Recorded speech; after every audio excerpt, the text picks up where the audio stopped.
Hello, and welcome to the Open Doc Lab and Co-Creation Studio lecture series.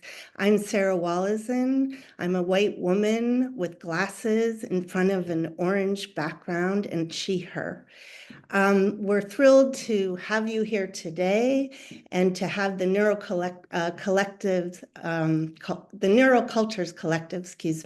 and Steve Eastwood as our first public talk. Our public talks are a way to explore how people are expanding documentary forms and processes, how they're finding new ways of telling stories, how they're exploring co-creative practices and creating and critiquing with emerging technologies. So Kat Cizek and Joanna Wright will be moderating today. So I'm going to pass it over to them, and thank you for being here. Thanks, Sarah. My name is Kat Cizek, she, her. I'm a Gen X white woman in front of a background of a LiDAR scan of Florida cypress trees. And I'm the artistic director and a research scientist at the Co-Creation Studio. And it's really a great honor to be co-moderating this with Joanna Wright. So I'm just going to quickly throw to Joanna for an intro. Hi, I'm Joanna Wright, she, her. I'm a white woman with grey curly hair and wearing glasses.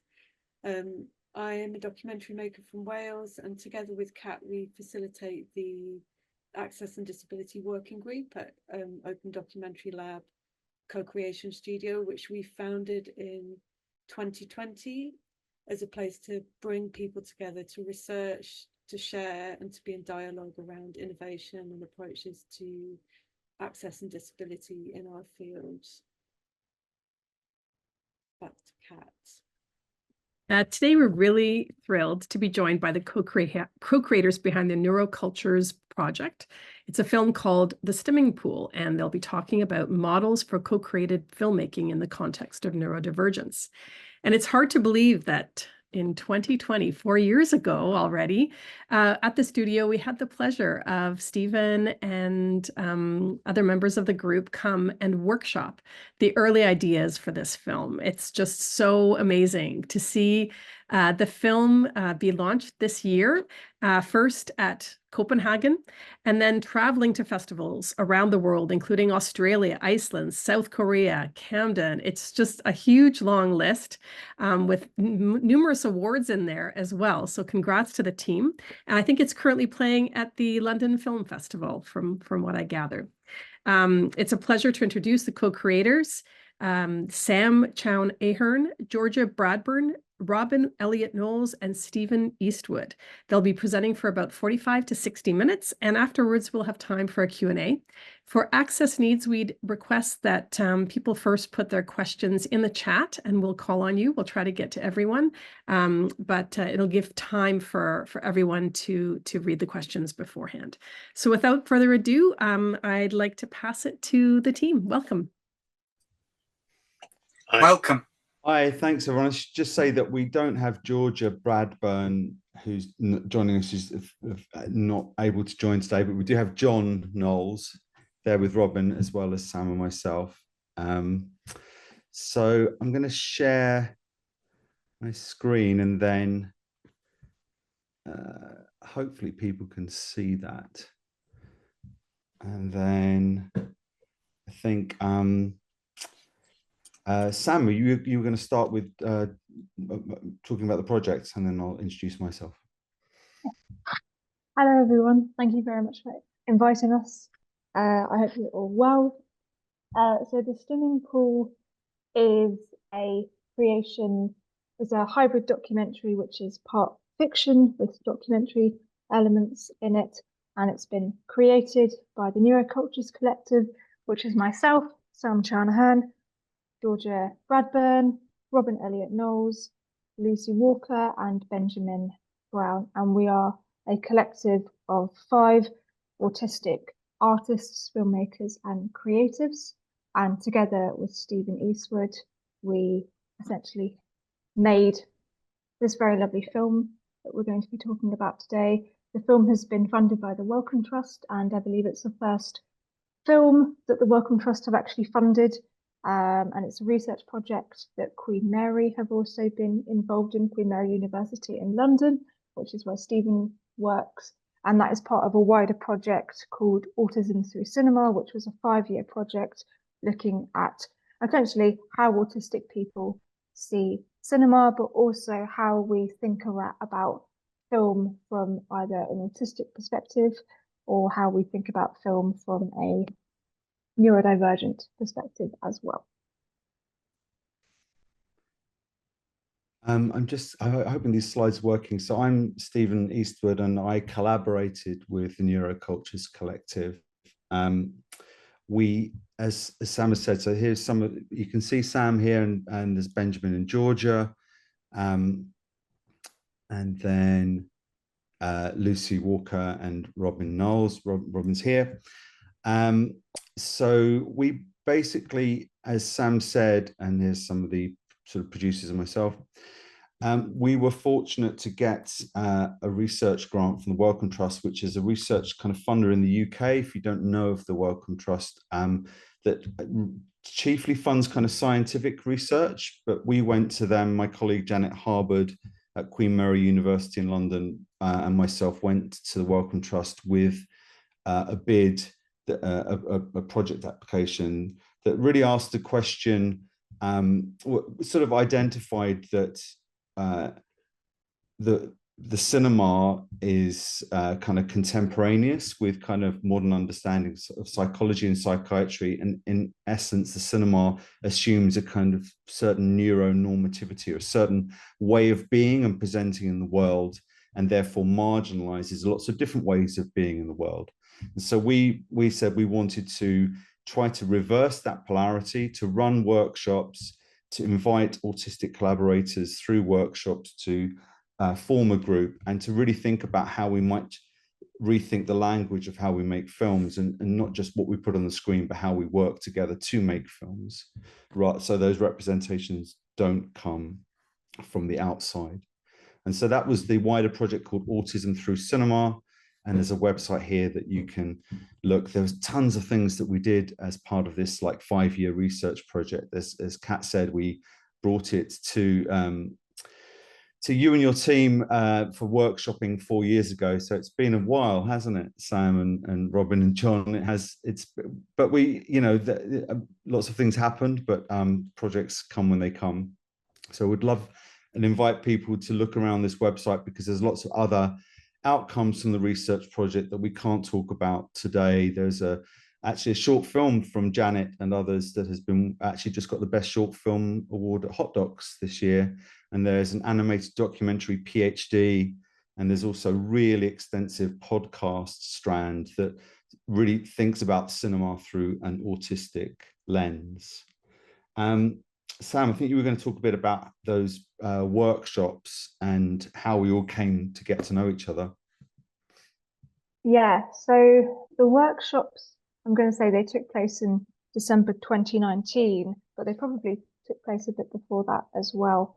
But I went to one definitely in December of 2019, and a lot of them were about how we think of film, just in terms of how we view film, how we hear film, how we think about conceptualizing film in terms of storyboarding and producing and planning. And so some of the workshops, which is a lot of where the Neurocultures Collective essentially formed, was where quite a lot of the ideas that we were then going to be putting into the film, I suppose, came around, as it were. And these workshops included stuff like eye tracking. There's an image, as you can see on the screen there, of, I think it's Mad Max Fury, where one of the things we were able to do was essentially change the sound that we were hearing. So some of that was the dialogue. If we wanted to maybe focus on the background music, or even the sound of some of the cars moving, then we could focus on that. Or if we just wanted to have the dialogue and have no background sound, then we could focus on that.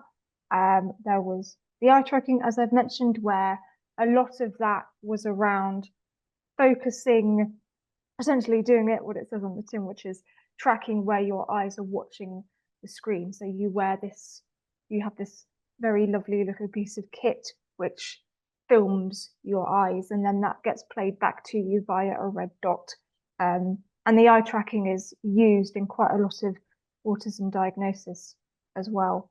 And so quite a lot of these workshops were just looking at how autistic, those people who took part in the workshops, essentially seeing what they looked at, what they thought about, just thinking about it differently in terms of what we think of when we think of watching a film. And some of those films included, as we've got on the screen here, Mad Max Fury, Nashville, Citizen Kane, etc. And some of those were quite interesting because a lot of the workshops was thinking around what can autistic people see that other autistic people don't see. For example, what do they think about when they might look at a background image instead of focusing on two people talking, or they might focus on the color of somebody's jumpers instead of watching the action in the screen, etc. So it's quite a diverse range of things that people looked at and got from those workshops. And then through that, we were able to, I suppose, curate the collective together. And that happened in April of 2020. So the collective formed during lockdown. And a lot of that was, I suppose, having a lot of meetings online and getting to know each other very slowly, but very organically. And through those meetings, we used a very fantastic tool. So we worked on I'm going to call it a website called Mural, which is a online, I'm going to call it big whiteboard. And that was how we got a lot of our initial ideas and focus points that we wanted to look at whilst making this film. And that was a real, I suppose, good game changer. Yeah, here's a really good. Yeah, with the mural, that was essentially a very good way for us to just get all of our ideas down in a very visual way. This is a very visual tool for all of us. And that was a really useful way for us to not only get to know each other, but also be able to think of the film that we wanted to create over the next sort of year and a half, as it were. And Mural was a very good way for us to just not only introduce ourselves, but introduce the films that we like and the films that we want to look at and maybe work from as well. And there are multiple murals over the course of about 2 years that we did a lot of the planning on. And I mean, they kind of just became a very beautiful tiny fragment of what we focused on. But the funny thing was everybody felt quite not concerned, but there was an element of, well, I don't want to change how this works, because it quite literally became quite stressful to look at times as well. But I would highly recommend using Mural if anybody wants to get a visual element going. Oh, right. Did I freeze then? No, but I might Fantastic. play a trailer and then come to John and Robin. I'm sort of like sort of taking on the kind of chairing role. I didn't mean to, but so we're going to show you a trailer for the film that came out of this process, and then go back a bit and talk about the kind of different arts processes and interests that got us to this film. So here's a trailer. The film you're about to see is of a content so horrifying, so gruesome. Remember, you have been warned.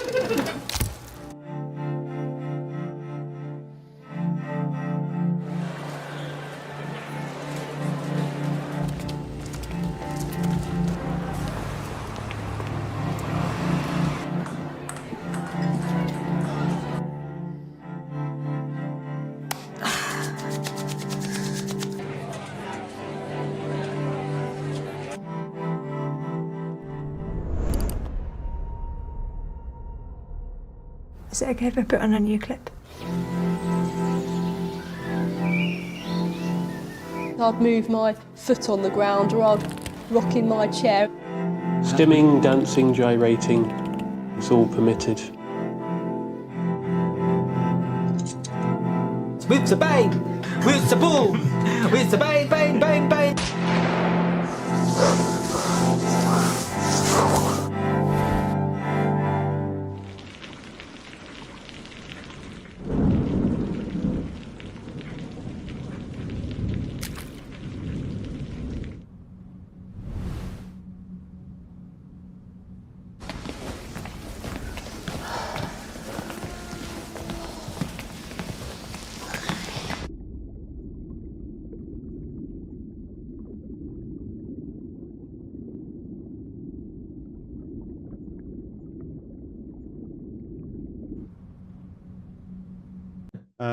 Okay, so Robin, I'm going to come back to you at some of your slides. Robin and John, can you hear me?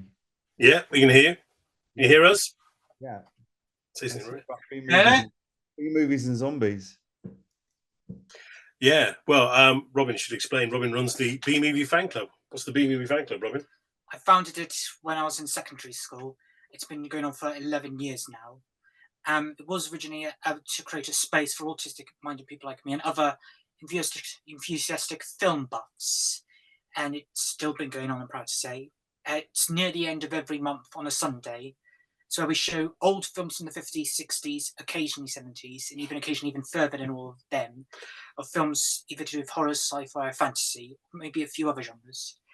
And usually some are just so bad they're good, and others are just so bad they're bad, but others aren't technically B movies, but we get away with it.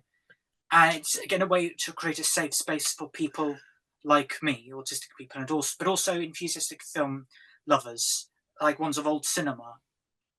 And my next one is Meza of Lost Women, which follows a season of zombie films and films about women, I think. Well, at the moment, the films I've been choosing seem to have been about women. So basically, yeah, it's been going for 11 years. We get regularly an audience between 20 and 40 turning up.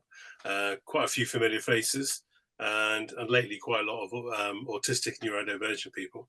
And that's gone on to Robin programming the B-movie fan. No, the relaxed season. The relaxed films season. So it's a season of neurodivergent films, which Robin's now programming for the same cinema. I think the term relaxed screenings isn't widely known as a kind of name outside of the UK. So could you explain what that is, Robin? Yeah, well, it's kind of allowing the audience to be who they want to be. Basically, I think is the way of putting it. So that if the audience feel the need to stim, move around, make a noise, express themselves, they're allowed to do so without fear or judgment of anybody else in the audience, because everyone's kind of expecting people just to react the way they want to be. We've actually termed it Neurodivergence season because of the confusion about what relaxed cinema actually meant, even over here, actually. But yeah, it's relaxed so that you can actually be yourself, I think. And Robin, we're going to come on to this a bit later, but could you talk, because we've just seen the trailer, about how the B Movie Club became a part of the film, and also about how your Alternative Histories project became a part of the Stimming Pool?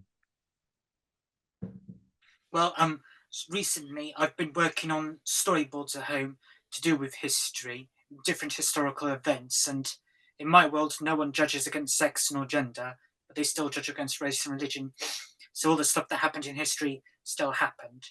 I'm covering so many aspects. And for this project, I decided to focus on the American Civil War, which is the animated scene you see in the film. I did the storyboard for that, and we then gave it to an animator who did the animated what my characters were. And you know, I actually love what he did. They actually almost do look like the characters, and a few minor differences, but I don't mind. Could you explain a bit about, because a lot of your characters are quite morphic, they're not actually human, are they? You see, I was influenced by Usagi Jimbo, a comic series by an American Japanese artist, Stan Sakai, who did a series of Usagi Jimbo set in samurai era Japan, and all the characters in that are anthropomorphic animals, and the main hero is a rabbit. But the stories are taken so seriously, and you learn the history, parts of history of Japan and Japanese mythology, and there are moments of humor, but moments so heartbreaking, very terrifying characters and moments. I would recommend it, I would say, definitely.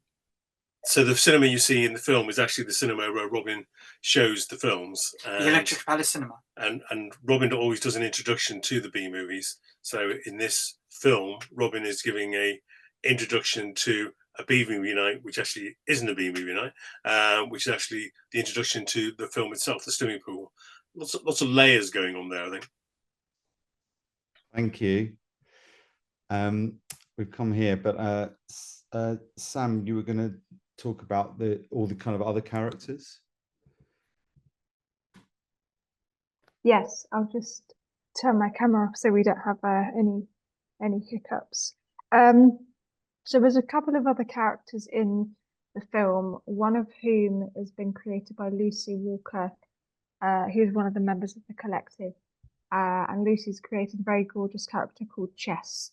And Chess is a fictional character that is, I'm going to get there. I'm going to see if I can get this right. A border collie dog. Thank you. And Chess is a magical spirit animal who goes around basically the world and helps all disabled people.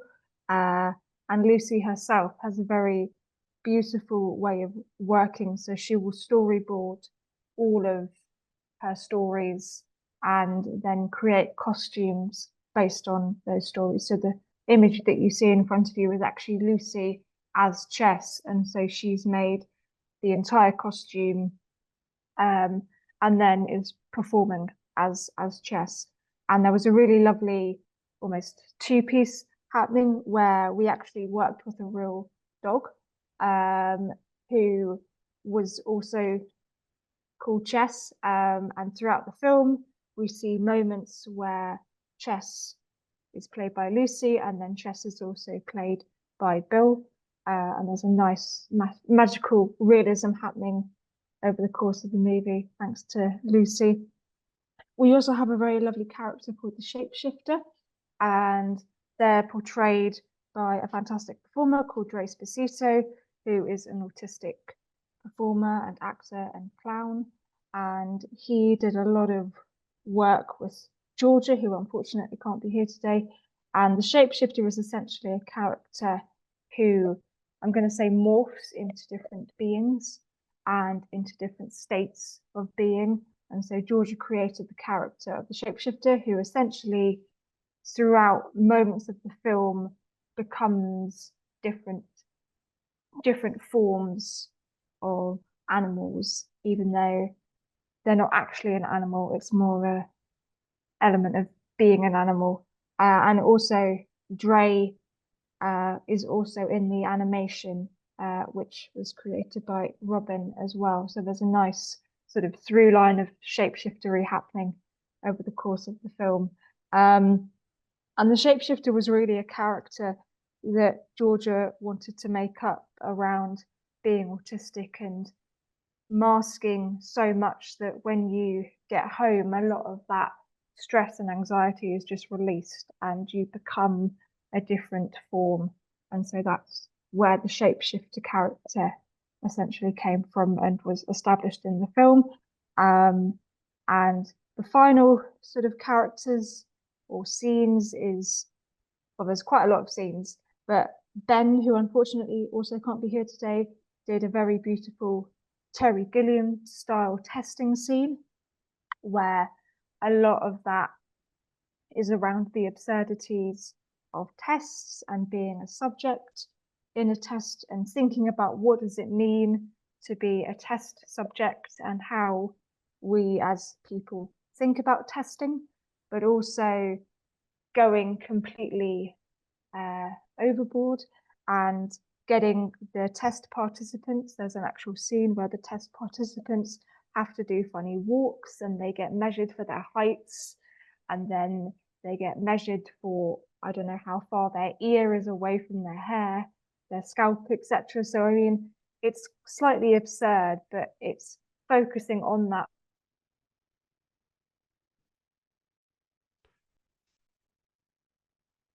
Oh, I think we've lost Sam again with Why connection. and why we are tested as people. Did I cut out again? Just cut out briefly at the end. Okay. I'm very sorry, everybody. Where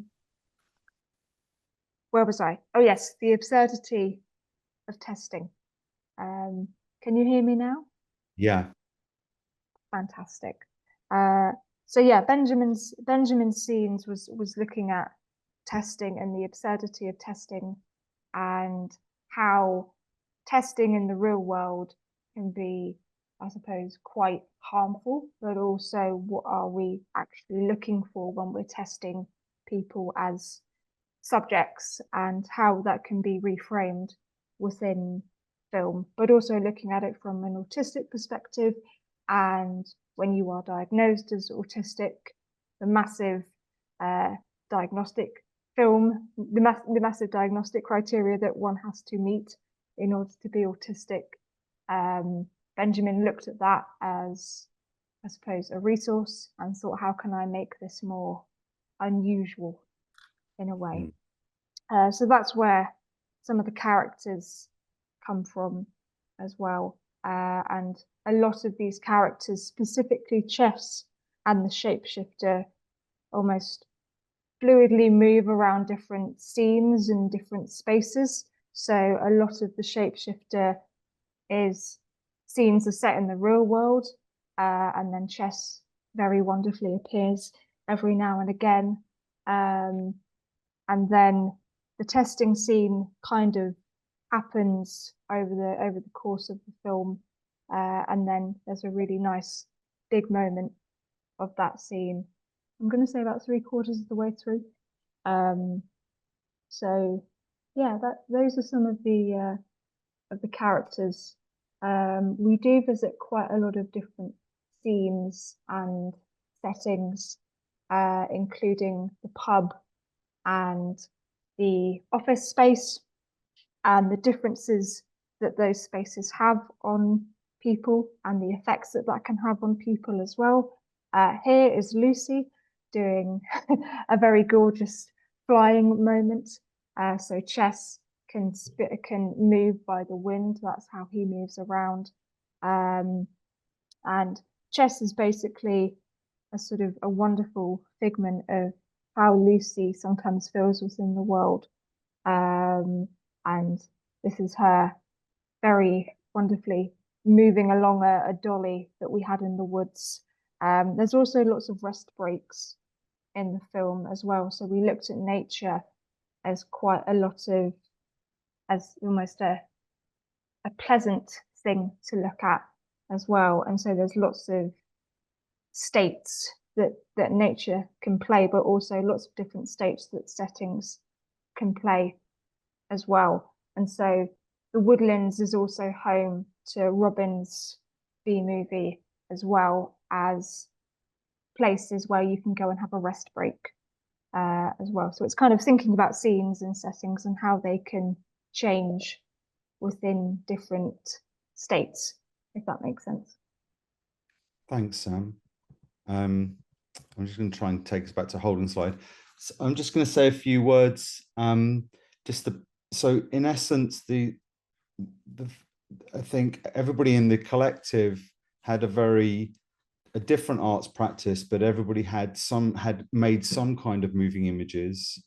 And I think what came out of our very long development and kind of playful sort of ideas creation process was that some scenes and some things that people wanted to put on the screen were very specific, and others kind of combined into sort of bigger picture sort of shaping of the project. So lots of things, as Sam has said, there were common themes around masking and testing, but there was lots of interest, I think, in well, Robin was very interested in gore and horror, and we wanted to honor that. We couldn't realize all of Robin's incredible storyboards for a feature film, but we made that a kind of a fragment of a film. So everybody had different things they wanted to see on the screen, but what we didn't want to do was make an anthology film where everybody got a sort of 10-minute or 15-minute chapter and then it moved on.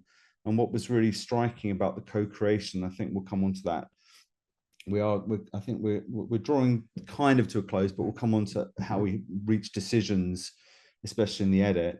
But I think what was really rich about the co-creation process was how everybody held each other's ideas, and the idea that nesting or patterns, having elements of one person's idea nested in another person's scene, became the real kind of boon for the project. So Lucy's character that you see here appears as a picture book in one scene in the background of another, and then sort of becomes more prominent, so that everybody's ideas are kind of interwoven. So it may seem kind of perhaps hard for everybody joining this talk today to track what is happening, but I think the film itself really holds those joys and repetitions. I just wanted to say a couple of other things before we move on to Robin. So Sam alluded to this, we had a fully accessible production, or maybe Sam, you could talk briefly about our call sheets and how the production ran in terms of, we had quiet spaces on set as well. Yeah, I'll give it a whirl. So I think access was really important to us, just in terms of making sure that everybody who was involved in the filmmaking process, the actual filmmaking process, as well as the pre-production and post-production, everybody had their space, as it were. And so a lot of that was thinking about access in terms of being on a film set. So for some people who'd never been on a film set before, what does that look like? Who is involved? Who is going to be there on the day of filming, and what are we going to be working on? So it was really breaking down some of those steps and thinking about, okay, how can we make this really easy and efficient for everybody to understand? And so a lot of that was really getting to grips with what does filmmaking look like in an accessible way. Yeah. And so as Stephen has already mentioned, we had access riders. And for those of you who don't know what access riders are, they're essentially a guide of what a person's access needs are. So that if, say, for example, I am coming to an exhibition or a filmmaking studio, I would need to have all my access needs laid out for everybody so that they know how I work, but also what I would need support with. So, for example, I might need to have rest breaks every couple of hours just so that I can process and acknowledge what we've done so far. We also had photos of everybody who was going to be there on set, and that was literally from everybody, from the producer to our cinematographer, who you can see there, to us, but also to who the catering people are going to be. And we had photos of where we were going to be filming, the outside and the inside of the space as well. And that just really made it more, well, quite literally more accessible for everybody who was involved in the filmmaking, because quite a few of us hadn't done a filmmaking process like this before. And it was just about us saying, this is what we need in order for us to do a better or the best job we can, just so that we feel included. John. I think one of the reasons the film is like it is, and it has such a sort of a gentle pace to it, I think, is because that was reflected of how it was filmed. I mean, if you've ever been on a film set, there's a lot of pressure on a film set because a lot of money, a lot of time is going into everything, and everybody's got a job and everybody's really keen to get their bit done. And normally, if anything slows it up, people get really frustrated. Not in this film. People took their time. Everyone knew what was going to be happening. As you said, the call sheets were very clear. You had a really good understanding what everyone's role was. And if people weren't ready when we came to filming, then there was no pressure to film. people stepped back and allowed people to relax and actually be ready for what they wanted to do. And there was that lack of pressure on people, which I think really reflected on the whole neurodiverse sort of ethos of the film, which is nobody was pressurized, everybody knew what was happening, and there was a general care given to everybody on set, I think. Robin, what was it like for you to be on a film set and to direct actors and work with a cinematographer and work with an animator? It was interesting. It was a bit of a challenge because I'd never done it before, really, and I've never been a director.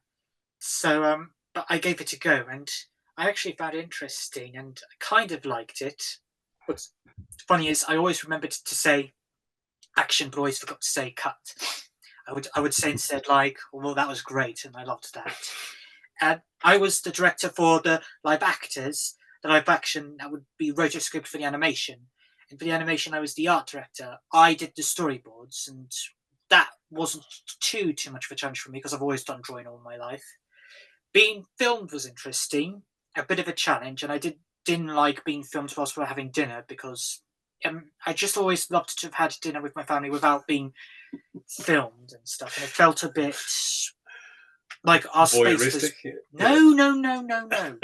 More like, just almost like our time was being invaded a bit.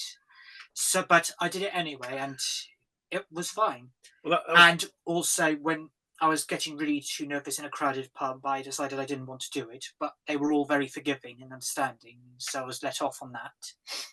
But I loved being with the team in Powder Mill Woods, where we filmed the scenes for the rotoscoped animation and for all of the woodland areas and the swamp-like areas. And it was a bit of an adventure. We had to venture forth into unknown areas to see what other places we could find to film. And if I found a place that I really loved the look of, I pointed it out to everyone.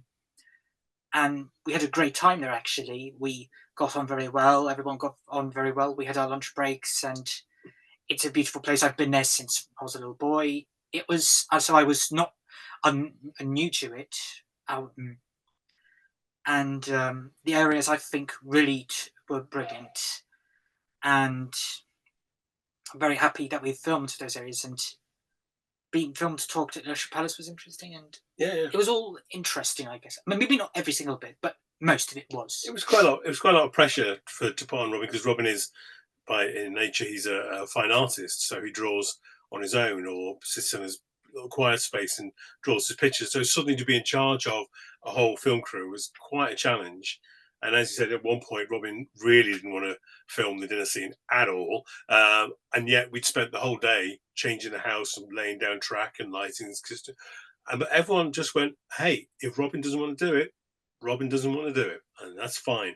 And then suddenly Robin came into the room and said, right, I'm doing it. Let's do it. And it was like, everyone went, all right, we're doing it. And it was a good reflection of the film crew, basically, that they were totally okay with the fact that we might not be filming something we'd set up all day because Robin just wasn't available and mentally available for it.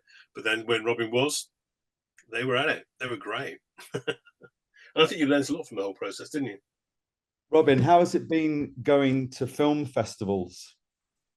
Well, fun, thank you for asking. I don't want to go to every single one, but the Copenhagen one was interesting, and I had a great time there. Yeah.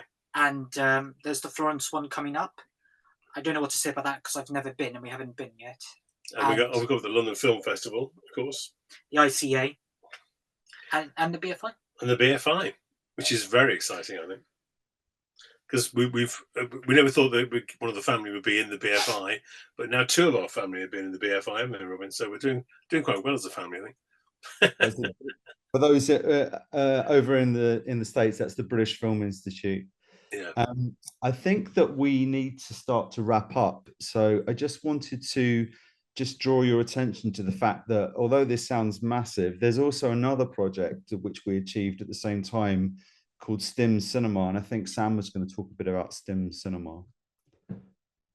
Yeah, hopefully. If my internet doesn't completely die, then please take up the reins. So STIM CINEMA. Could you define stimming, because we kind of missed that at the start? Oh God, yeah, that's a big thing. So stimming, for those who don't know, is essentially a repetitive behavior that a lot of neurodivergent people do, and that can be flapping, tapping.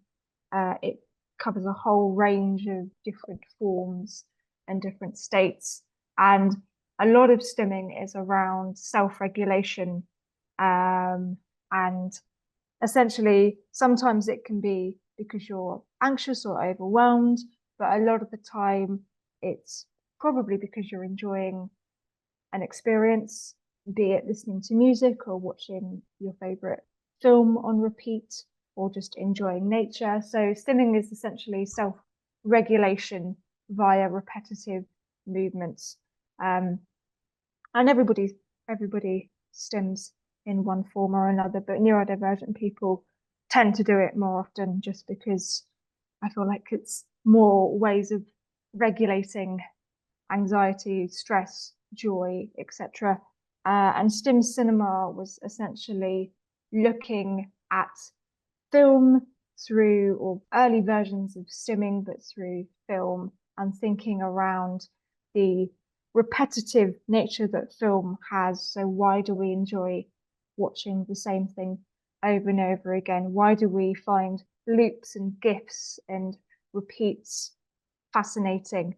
And what is it about film in particular that is very joyful to watch over and over again? And so STIM Cinema is essentially exploring stimming, but I suppose looking at the earliest form of cinema. So as Stephen was already showing you, there was some rotoscopes that we looked at, and thinking about how essentially it's spinning an object and watching the same thing go round and round, and then having a more updated modern version, which is GIFs. So watching GIFs over and over again. And the screen that you can see here is a three-part installation, a three-screen installation, which is essentially a sibling version of the film, but a more pared down version. We have Georgia on the right, who is essentially playing a version of the Shapeshifter. And that basically looks at repeating gestures, repeating fragments of the film, but also thinking about joy and wanting to focus on repeating and stimming over and over again. And that is currently being shown at Blackpool at the Grundy Art Gallery. We had a showing of it in Nottingham, over in Nottingham Castle, which just ended in April this year. And yeah, we've now just, as of last week, we opened it in Grundy in Blackpool in England. And so that was a 3 multi-screen exhibition, but also you get a bit of background on who we are as a collective. You get to look at some of the murals that we made, and you also get to see some of the behind the scenes work that we've done as well. So there's some of Robin's fantastic storyboards, there's chess, the actual chess costume as well. And so it's a real beauty of an exhibition. But then I'm saying that because I was involved in it. It's going to the gallery in Toronto next year. Yes. Hopefully we can bring it and the film to the US. I just wanted to say that we are around the release of the film. We want to share the model for how it was made, all the things that have been set out around accessibility riders and making shoots more accessible, how we use co-creation processes, decision making. There's a few things. There's so much to chat about on this project that we haven't covered. Like the project has 7 people had sign off on it, so every single person was deeply involved in the edit, in the sound mix, in the color correction. People worked with we shot on film, and people worked with our cinematographer to gain some skills on set. So now we're kind of keen to sort of share the model and as a kind of attempt at best practice for how co-creation can work.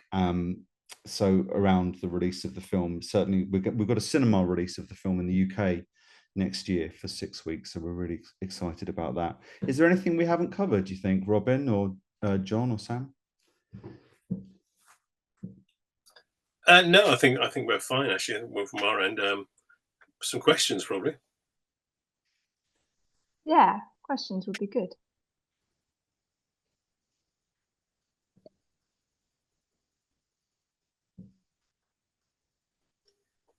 Thank you so much, Sam and Robin, John, and Stephen. It was an amazing presentation. We have lots of questions queued up in the chat. And please continue putting your questions in the chat as an access need for people to think about before answering. But in the meantime, we do have 2 questions ready to go. Joanna, I know that you've addressed some of them, but maybe there's more we can go into. I just wanted to say, first of all, I've had an opportunity to see the film, and I just wanted to say congratulations and thank you. Like, it's such a beautiful film. I feel very privileged to have seen it.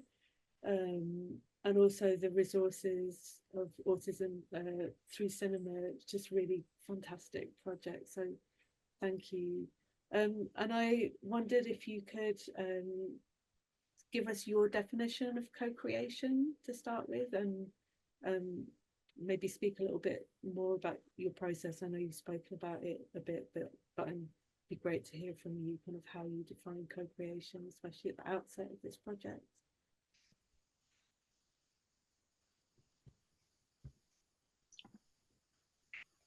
Do you want to say anything? Well, I suppose that because I was a relative kind of outsider to the process, because I was Robin's guardian, and I happened to come in because I knew lots of the locations and people in Hastings, so where we filmed a lot. But from an outsider's perspective, I think the main difference was the amount of listening that went on. It was fascinating to be in the meetings, because as somebody who's done improvisation and comedy in the past, there's always this thing about saying yes to ideas, because then you get more out of the process. And this was a co-creation where yes was a word which is used so often, and also ideas were accepted. And like that mural board is just stunning, because there's so many ideas in there. There's 1,000 films on that board and 1,000 ideas that you can go with. And people didn't block ideas, they accepted ideas, and they listened and genuinely listened to each other's ideas, accepted ideas, and try to build on them and not block them. I think that was the key co-creation thing for me.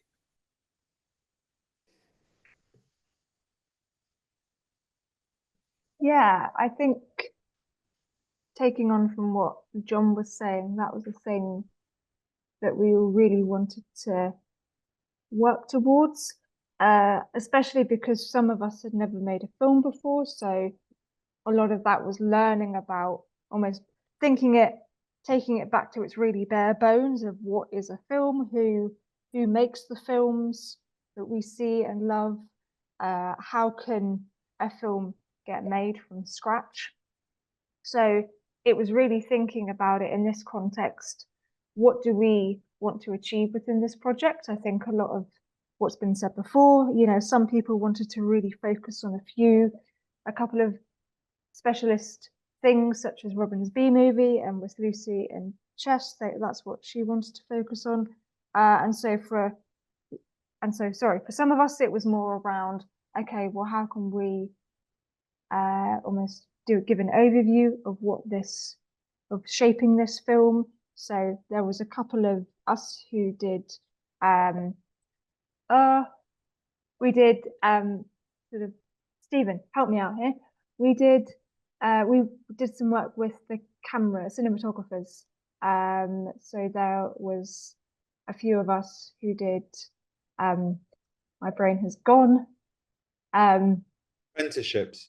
Thank you. That was the word I was looking for. A couple of us did apprenticeships, so that was learning about the camera and what can the camera do, but also if those of us wanted to have more of an eye on producing or costume, then that was something that we could do. I suppose the definition of co-creation is essentially with things like this, time was really important, because I think the more time we had, the better the project became, just because it became, as John has said, a lot about care and a lot about holding each other and giving each other the space to develop and exchange ideas. And a lot of that was really, yeah, as John has said, really listening and really taking on board how we as creatives can make this project work. And that was something that we all wanted to really work towards and definitely get right. That was something that I think we really wanted to hone in on, as it were. So, Joanna, I hope that's answered your question. Thank you so much. And can you talk a little bit about how audiences have responded to this film and to your process? Well, it's been an interesting response. We've had a lot of Lee and Stephen have just come back from Maine about 2 weeks ago, and what was really beautiful was we had a lot of people coming up to us afterwards, basically saying this is their experience, as it were, and that has been really enlightening and really lovely, just having that feedback, and also saying this isn't just us 5 people's experiences as well. It's quite a universal, it's been quite a universally responsive film. I think a lot of people have really enjoyed it, just because it's not necessarily about teaching people about being autistic, even though it's been created by 5 autistic people. I think a lot of the experiences that we've put into the film are just from our daily lives and our interests. And so that is clearly being reflected upon when people watch it, which is really nice to see. So I think, audiences' reaction has been actually really positive so far. And that's been really beautiful just to have. And just to jump off on that question, Eduardo actually asks specifically if you've shown the film to neurodivergent audiences and how that reception was.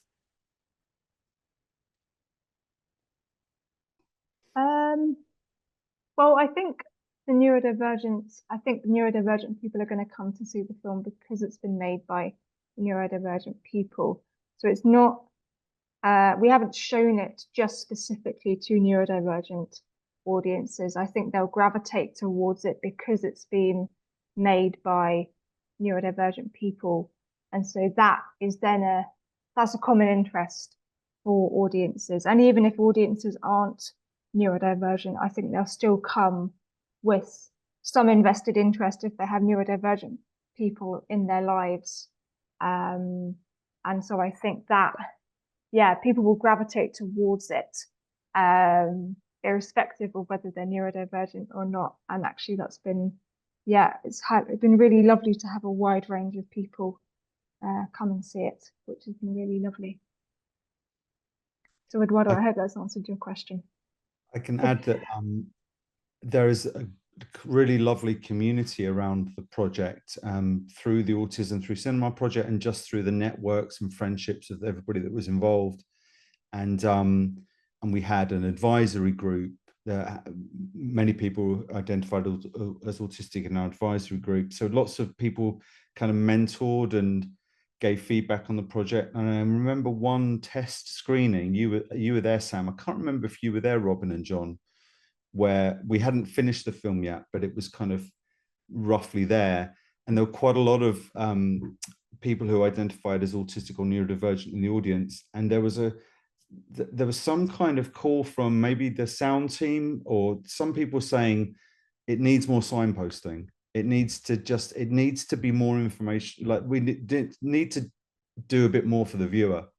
And there was such a strong pushback against that. Do you remember, Sam? Yeah, that was a really interesting moment. Yeah, I think for quite a few films that have been made with autistic protagonists, there's a lot of, I'm going to say, hand-holding and maybe some, this is what you need to learn from the autistic person, Yeah. etc. And with this, we didn't want to do that because that's been done quite a lot. And actually, I think what's been really beautiful about that specific experience was that was really quite an eye-opening moment for Yeah. quite a few of us. I think there was one meeting in particular where there was the idea of having text at the bottom of the screen to explain what was going on. And I remember you all saying, no, this is a film, this is us being, and it's about being, and it's about, this is our experience. We don't have text at the bottom of our lives explaining what's going on. I remember sitting there thinking, good on you. That is a really brave idea. And I'm glad you all did that. And you all, as a collective, just went, no, hell no, we're not doing that. And I think it was a really good decision. Yeah, I think that was quite, thank you. Yeah, that was really interesting from that perspective, just having a few people who were like, maybe we should do it this way. And for quite a lot of us, it was actually saying, well, let's let the audience figure that out for themselves as well. Because they're going to have their experiences and they're going to come to it with their understandings. And it's not necessarily giving people a sort of dictionary guide of this is what it's like to be autistic, because it's not that in any way. It's quite a sensory, fluid being film, as it were, which John has very beautifully put. So I think having something like text at the bottom of the screen explaining what is happening in the scene would be a disservice to said scenes. I think one of the early reviews actually said it's a film about being, and I think that sums it up a lot. I think actually, it's not a film about explaining; it's a film about being. So.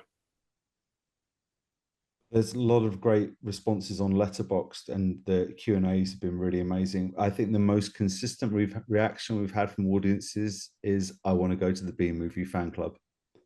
Yes. Yes. Well, you're all welcome. Come to Hastings. They can all come, can't they, Robbie? Certainly.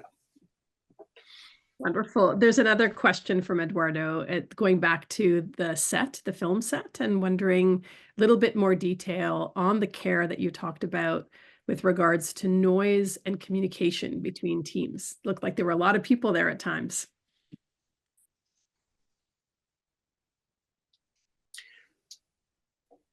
Well, there was a lot of people on set, as there are with any film, but there was always a quiet space. So, for instance, the pub that you see, which is really busy, my house is like 3-minute walk away. So my house with the quiet space for anybody who just found it too much. So there was always a quiet space. There was always that sort of sense of, is everybody okay? I think especially because we had autistic actors on site, it was very important that everybody was okay all the time. I think, Sam, anything else on that? Sorry, just having trouble unmuting myself. I think, what was it like on set? I mean, at times it was quite stressful. I think, especially in certain moments where a lot of the time we had to film stuff quite quickly, because the day was getting on, or maybe because people were getting tired, etc. But there was a real, as John has said, there was a real sort of baseline of just checking in with people and seeing if everyone was okay, because I think for some, quite a lot of the crew were also neurodivergent as well. And so for them, it was about making sure that they were doing their job to the best of their ability within that environment, but also giving them the time that they need if they were feeling a bit overwhelmed or stressed, etc. So I mean, there was a real nature of just accepting and being and just Yeah, I just think giving people. we should say the Whalebone Films who helped produce this. They were fantastic, and Chloe was amazing, because I think for her it was a bit of a shock, because as a documentary producer, she was quite used to hair, a sound guy, and that was it. So suddenly she had a whole film crew and a lot of people on set and a lot of things to deal with. And I think the whole process she put together was quite amazing. It was, again, relaxed, calm, always giving information out. It was never a surprise when we arrived on set, because so much information was there beforehand. And I think that was the main thing, is like no surprises, and any surprises that were there were dealt with very calmly. You say so, Rona?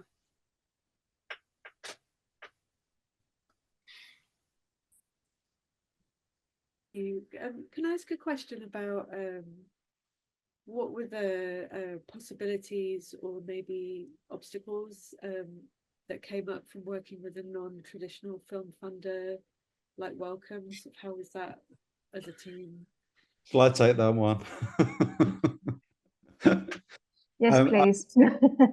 I would say that there are systemic challenges that sit around co-creation models, and I think so many people in the room here are aware of that. And I think often there's lip service paid. And I know that Sam, you've been working on like trying to do a bit of R&D on how to make funding applications more accessible, like just to get resources. And I think too often co-creation is just, there's co-creation is allowed here in a limited sort of like space, but around it, before it, after it, it's back to the power hierarchies. It was really challenging, I have to say. It was challenging because this film was funded by a research council who put money through a university, but also through the Arts Council and other film funders.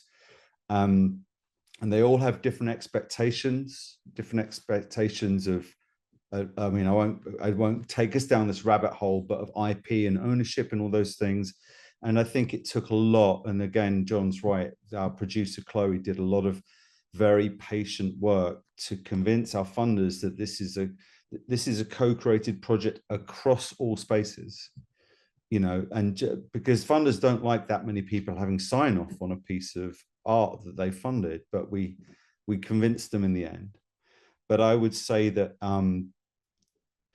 that it was a challenge. That's one of the reasons why it's been 4 years since we last met. Half of that time wasn't filmmaking, it was just trying to get the funders to sort of line up. So yeah, I think that before and after, as well as during co-creation processes, that's where we really need to make access. Certainly. Cheryl Tuckett is here with us with the question that she's going to read from the chat. Hi everybody. Thanks very much. I don't know if you can hear me, but thanks for the opportunity to listen in and learn of your experience.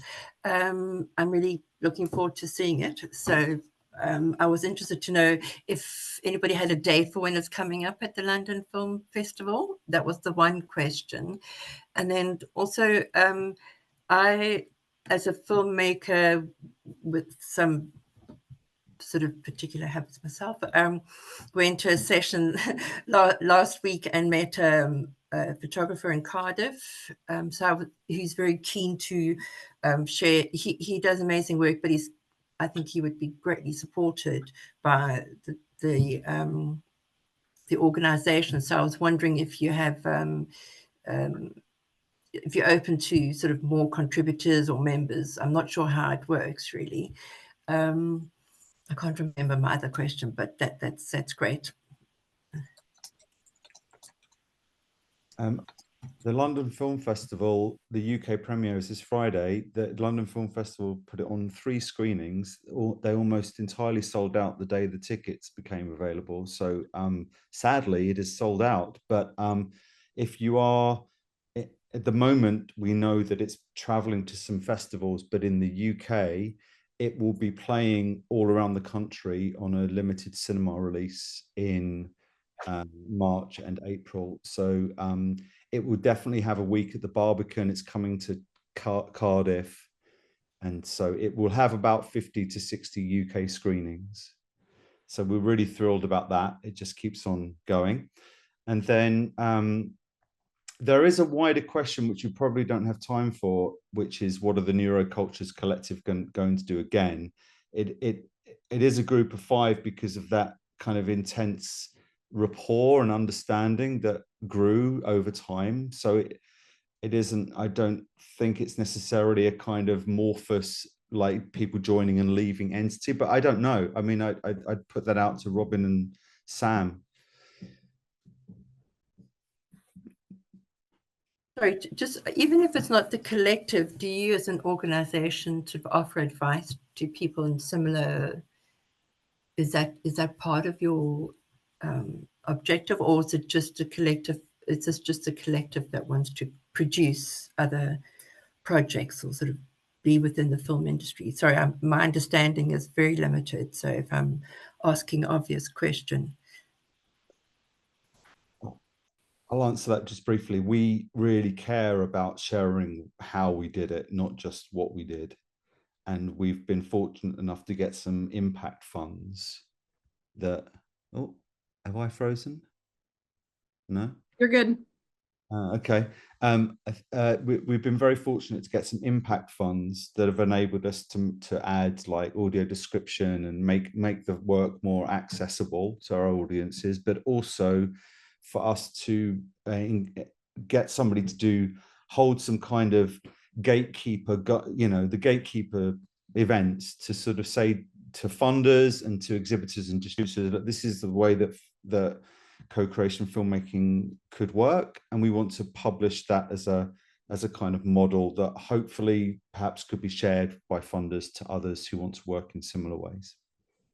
Doing incredible work for systems change. That's great. There's a question from Akmarat. Hi, everyone. Thank you so much for this insightful talk. I'm really curious about the timeline for this film. Could you please talk a little bit about how long did it take for specifically development and writing process, specifically funding process? I know you mentioned a bit about the 4 years, and then pre-production process, production and post-production. And if you could just break it down and share a little bit about how long did they take and what kind of went on in those years as well. Or months. Who wants to take that? Well, I'm going to say that this is, unfortunately we have to go because I'm running a film night tonight at the Ettrick Palace, so I've got to nip off now. So I'll let you take that one, Stephen, because Robin and I are going to have to wave off. Sorry, everyone. It's been nice See you seeing you guys. all Yeah, and talking with you all. yeah, it's been great. Just that, hey, you've got to run a film. You got to run a film. Thank you so much. Have fun tonight. And we will. Okay. All right. Cheers, guys. Bye. Bye, guys. Bye. Sam, do you remember I mean, it was a bit of a stop-start process, I have to say. Yes, it was. Oh my God, let me see if my brain can remember time. Oh God. Well, I feel like from December 2019, they did the workshops. I came on board in April of 2020, originally as an advisor, and then became a part of the Neurocultures Collective. I'm gonna say maybe July, perhaps, but I kind of can't really give specific months, but definitely sometime within the middle of 2020, I became a member of the Neurocultures Collective, which is when we all originally met and started, I suppose, formulating ideas, or even before that, we got to know each other as people, and that was a really important thing for us to do. And that's something we kind of haven't mentioned, was the time it took for us all to get to know each other. It was a really slow and really beautiful, slow process, just because for some of us, that was really important, that we knew each other, we knew what we liked, and what our interests are, as well as the films and the creative endeavors that we had as people. So that was really important, just because if we had to work together, we wanted to make sure that we were working and knowing each other just as people. I suppose the development, maybe it took about a year just for us to sort of start to formulate ideas, or quite a lot of that was nesting ideas, and there was in the murals, that was a lot of where our original work began. So it was quite literally brain dumping lots of things that we wanted to explore. And then over the course of about a year and a half, we then developed that into something more concrete, which became a sort of formula of a document, which then became a script outline or a film outline. And then, no, it was longer than that. Yeah, about maybe 2 years. As Stephen says, there was quite a lot of stop start happening, and that was because of funders and other things. And the pandemic as well. That was a big thing. So we all didn't really meet each other in person until about, I'm going to say early 2021. If that's, Stephen, please correct me if I'm wrong. I think, yeah, we all didn't, we had about a year of meeting online, and then we had a couple of hybrid meetings. And because John, Robin and Lucy are all based down in Hastings, we had this sort of London contingent and the Hastings contingent. And so that was another thing to think about, which was how do we coordinate that when we're in different locations and in different spaces. I mean, Robin and Lucy are part of another arts collective called Project Artworks, and they're based in Hastings. And so we went to visit them, which was very lovely. So I mean, I feel like I'm sort of flitting between the process. I mean, we actually started filming in April and May of 2023. So that, and it was a very short, sharp filming. It was about 12 days of filming that we did, if I remember correctly. But before then, we had about 6 months to get all the pre-production stuff really going. And that was thinking about casting, thinking about who we wanted to have on set in terms of, there was a big question of if we work with performers, are we going to be working with neurodivergent performers? And if that's a yes, then how do we give, who do we meet, where do we meet, etc. With our crew, do we make the majority of them neurodivergent? How does that work if we're working with a neurodivergent crew or non-neurodivergent crew? Will we need to give the non-neurodivergent crew some training around working with autistic participants, etc. So I mean, there was a lot of, I'm sort of ruffling here, but there's a lot of stuff that we had to think about over the course of 4 years. And then post-production, after the filming had done, there was a lot of, crumbs.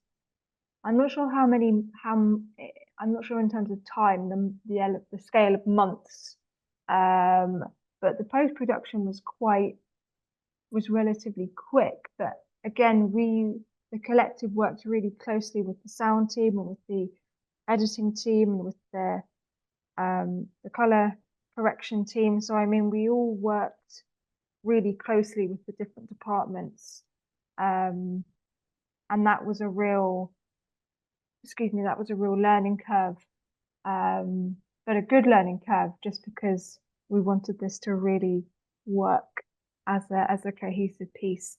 I hope that's answered your question. It was an odd model in a way, I think. Yeah. because we had a very long lead up. And then I think more or less the core ideas and themes and visualization of the project was complete by the end of 2021. And then the project spent a year in hiatus where there was just all kinds of contractual funding, funders losing their nerve. And it's just a lot of stuff that was quite stressful for the whole production. So it got paused. And then we picked it back up at the start of 2023. But because we built such a deep understanding and had done so much sharing, I think there was a shorthand. And then it was we shot on film as well. We shot on Super 16, which is a workflow. But that actually was a gift to the project, because it was like it was completely pre-visualized. So when we got to when the editor came on board, they said, "Where's all the material?" And sometimes we'd only done one take, because we didn't have much stock, you know. So it was kind of edited and pre-visualized through all of that development and co-creation process. And then the shoot and the edit was quite fast, actually. We shot it in May, and then it was finished by November. Thank you. That's yeah. So Stephen's given you a more comprehensive background to I just did the end. Yeah. No. You did good. It's hard to remember, isn't it? Because it's been. It really is. It really is. But also a lot.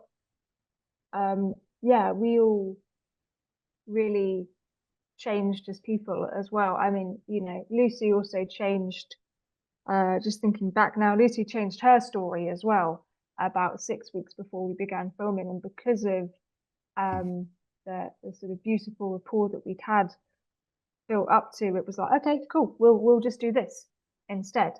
We'll work with chess. We'll get chess, and we can make chess fit in to what we've got. So there was a real adaptability to all of us, just on a workspace level, where I think by the time we all arrived on set, there was a real genuine care and understanding between all 5 of us, but also just all of us as a group, as a sort of bigger collective of people working together. And that was I think that was a real moment where it did feel a bit like back to school first day nerves, but actually that was a nice, there was a nice silver lining to that, because we'd had that 4 years or that 3-year build up to filming. Yeah. Thank you. And there's a question from Sahar. Sahar, do you want to come and ask your question? Sure. Hi. Great work, and thank you for hi Stephen. Thanks for presenting it and sharing it with us.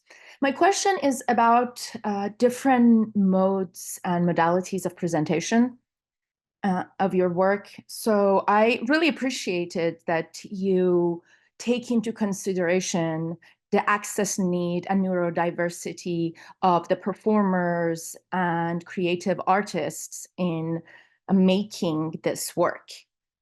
So I like that it existed in the process and product, and you're very transparent about it. But I'm wondering about presentation. Is there any way that you have experimented with different technological approaches, strategies, different modes and modalities of presentation, or using alternative venues for the presentation and exhibition of your work that would take into consideration the neurodiversity of your audience members, and whether there is a access rider for audience member that is more comprehensive and take into consideration different access needs?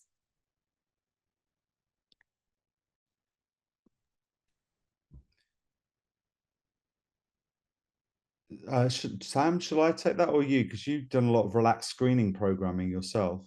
I'm actually writing down the question, so I'll leave it. I hope that's okay. Let's start, and then Yes, please do. so there's quite a big movement in, certainly in where we're speaking from in the UK, for taking a lot of the control out of the controlled environment out of cinema experience, which is don't make a sound, don't move, just go into sort of low power mode. And so the relaxed screening used to be quite a blunt instrument, where it was turn the lights half up and turn the sound half down, and that was it. And often relaxed screenings tend to be like at really bad times of day, because they just kind of like shove out an access moment when nobody can go there. John alluded to this earlier, but a real relaxed screening is where people can feel free to physically move, to get up and leave, to make a sound. And I think this is a really good, the film is designed to be able to, it's not like you have to follow a plot. So we really, at the London Film Festival, our screenings are relaxed, and we've tried wherever we've taken it to have relaxed environments for how, and we're also keen to create like into better kind of response mechanisms that aren't just answer questions on a clipboard for like what. So I think we're thinking about like visual ways that you may, or even gestural ways that you might respond to the film as a way of indicating its value, or maybe your disagreement with it. So we are definitely exploring those things. But I mean, Sam, you do a lot of kind of consultancy work around like how environments can be like less overstimulating, and you and I have been in quite a lot of chats about where the film could go or how it could be seen. Yeah, I think I'm just thinking about relaxed screenings. I think it was interesting. I'm thinking back to when we went to Maine, and I had an audience member come up to me afterward and said, I really want to watch this film under a blanket or just in my bedroom under a duvet, because it feels like the perfect kind of film to watch without an audience present. So it's just kind of zoning in on you, the person, and what you're watching on screen. And so I think that's quite a beautiful way of thinking about the different ways that we can, show this film and make this film more accessible to further audiences. But yeah, I think we've definitely tried to make relaxed screenings be the thing when people come and see the film, because I think a lot of screenings do tend to just be don't talk, don't move, just see the film, keep quiet, etc. If anyone coughs, there's a real outcry. And so with the exhibition, we've had, I mean, this is again the galleries doing quite a lot of the work, where they'll have relaxed openings. So it's more catered for neurodivergent audiences who can come in and spend a couple of hours just being with the exhibition and not having the crowds of people there. I think with different sorry, I'm just now thinking about all the different ways we can present this, and that's quite exciting. That's wonderful. What a beautiful definition of a relaxed screening, involving a blanket and a soft place to watch from. Thank you. I'm afraid this is the end of our time together. I want to thank so much Stephen and Sam and the other panelists who left a bit early, John and Robin. I also really want to give a big shout out to ODL co-creation producer Akmarat Tuliev. Thank you for all your work on this lecture series. It's a pleasure to have you with us. I want to thank all the lab fellows and Joanna for co-moderating. And I just want to quickly announce that next week, we're going to have another talk with the Archives Producer Alliance, who are have just launched a paper on best practices using Gen AI and documentary. So really hope to see you, some of you there. And this lecture series and everything we do at the studio and the lab is made possible through the support of the MacArthur Foundation and Just Films at Ford Foundation. We're really grateful for that generosity. And thanks to all of you for watching and joining. Thank you so much for inviting us. It's so great to bring the project back after these years. And thank you to everybody in the team in the lab. It's really been enjoyable. This What has a full been circle. glorious. Thank you, everybody.